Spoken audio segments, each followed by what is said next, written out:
seorang narapati itu harus punya kualifikasi khusus. Jadi seorang pemimpin manusia, pemimpin alam halus, pemimpin alam itu harus punya kualifikasi khusus. Di sini aku mengambil pada istilah patinya. Pati itu artinya adalah saripati, inti kesejatian. Itu arti dari kata pati.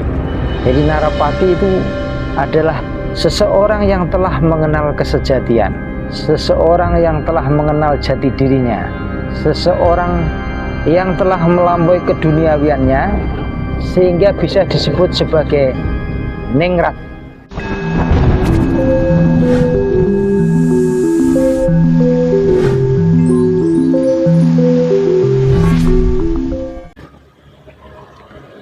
Rahayu, rahayu, rahayu. Selamat sejahtera nggih. Ketemu lagi dengan Sri Teguh Bunga Dharma.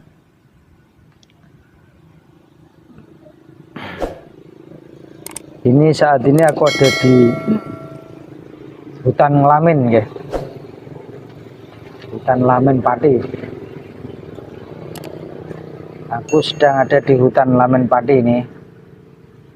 Di senja hari, menikmati senja di hutan Nglamin. Salah satu hutan legendaris di Pati ya. Video tentang hutan Nglamin sudah ada di channel ini juga, monggo jenengan persani. Kali ini aku akan membicarakan tentang tema yaitu narapati. Narapati atau ada yang menyingkatnya menjadi narpati ya. Narapati ini menurutku sih berasal dari kata nara dan pati. Nara itu artinya manusia. Kemudian pati itu artinya pemimpin. Jadi narapati adalah artinya adalah pemimpin. Atau bahasa kunonya mungkin disebut raja atau ratu. Ini tidak ada kaitannya dengan laki atau perempuan ya. Narapati itu artinya pemimpin gitu. Para pemimpin, para raja atau pemimpin itu narapati. Nah, saat-saat ini bahkan juga di konten di sini aku telah banyak membahas tentang kepemimpinan atau tentang pemimpin ya. Nah, selama ini kita mungkin tidak mendapatkan istilahnya tidak mendapatkan edukasi pencerahan tentang apa itu pemimpin ya. Seorang pemimpin itu kalau di dalam konteks Jawa itu kan dia yang bertanggung jawab, dia yang mengendalikan atas kehidupan bermasyarakat manusia, juga kehidupan dengan alam, termasuk alam halus ya. Nah, istilah narapati ini mungkin hanya dikenal sebagai istilah-istilah kuno ya. Tetapi mungkin di masa yang akan datang istilah-istilah kuno ini akan muncul kembali. Narapati gitu. Narapati artinya adalah pemimpin para manusia atau raja. Nah, di masa yang akan datang, di zaman baru yang segera terjadi, sosok narapati ini telah menjadi pembahasan hampir semua orang. Telah menjadi penantian hampir semua orang. Nah, narapati ini harus punya kualifikasi khusus. Seorang narapati itu harus punya kualifikasi khusus. Jadi seorang pemimpin manusia, pemimpin alam halus, pemimpin alam itu harus punya kualifikasi khusus. Nah, di sini aku mengambil pada istilah patinya. Pati itu artinya adalah saripati, inti kesejatian. Itu arti dari kata pati.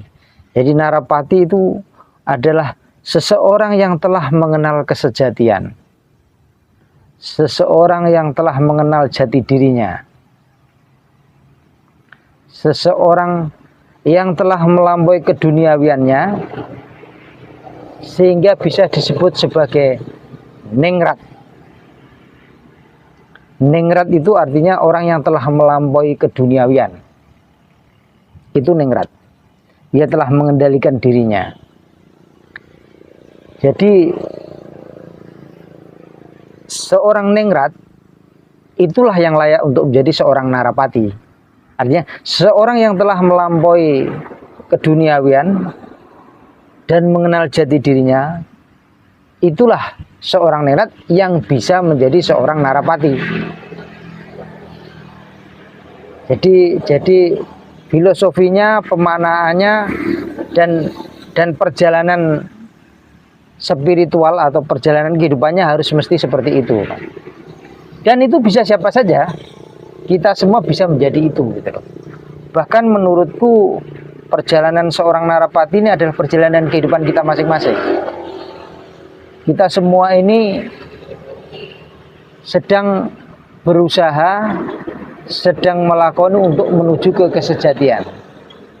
Ya, kadang kita berbelok arah, kadang kita berputar-putar saja. Tetapi jiwa itu sebenarnya selalu menuntun kita untuk menuju ke kesejatian.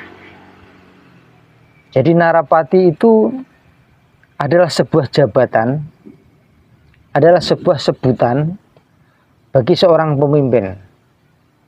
Artinya di sini juga pemimpin yang telah mengenal kesejatiannya.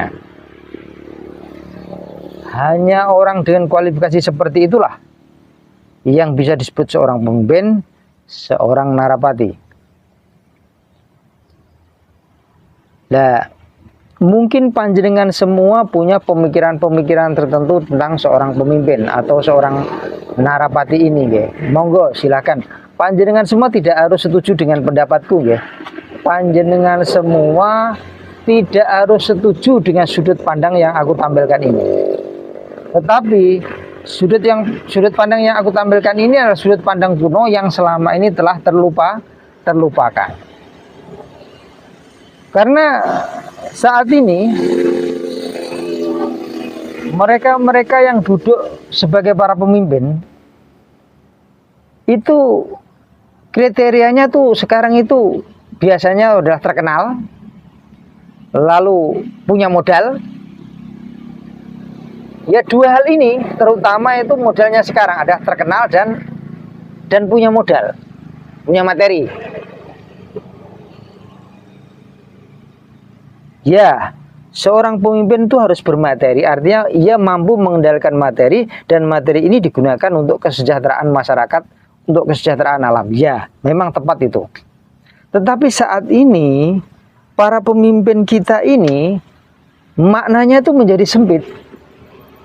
Panjenengan semua pasti bisa mengamati ketika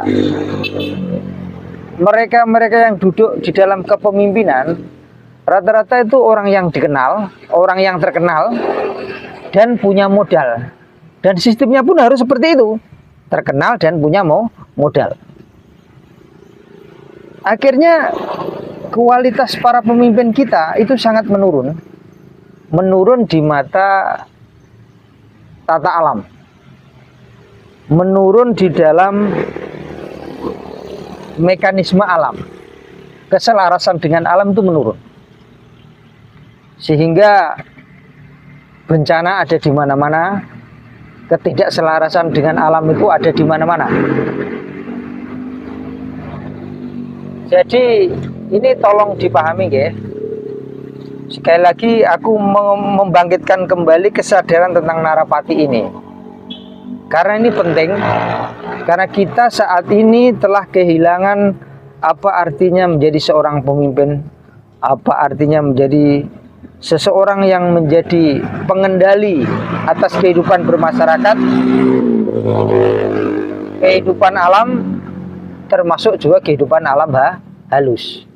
Kita telah kehilangan fungsi itu, Karena kita telah tidak mengenali hal itu, tidak mengenali filosofi dan ajaran ini kembali gitu loh. Jadi aku mengingatkan bahwa narapati artinya adalah nara itu manusia dan pati itu pemimpin, dan pati juga artinya sejati, inti hidup, inti kebenaran,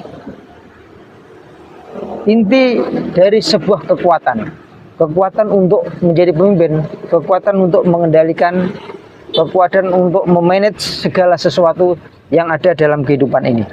Itulah seorang narapati. Jadi maknanya itu sangat dalam. Nah,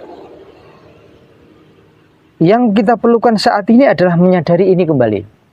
Menyadari sosok seorang narapati, menyadari kualitasnya dan arti dari seorang pemimpin sebagai narapati itu tadi. Kita semua bertanggung jawab untuk menemukan seorang narapati seperti ini. Sosok yang berkualitas sebagai narapati.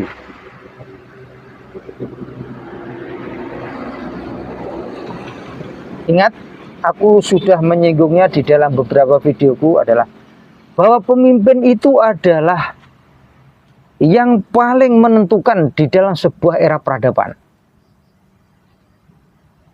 Nah, khusus peradaban baru ini, maka kita harus menemukan seorang yang berkualitas narapati. Ya, yang memang punya kualitas pemimpin, ya yang punya kualitas kesejatian, ya yang punya kualitas keselarasan dengan alam. Tanpa itu, kita akan kembali seperti ini. Kita akan berlarut-larut dalam ketidakselarasan dengan alam. Jadi zaman baru nanti, kita harus menemukan sosok seorang narapati. Ia yang mengenal kesejatian, ia yang punya kepemimpinan, dan ia yang mampu mengendalikan alam. Itu seorang narapati. Dipahami nggih? Matur nuwun. Rahayu, rahayu, rahayu.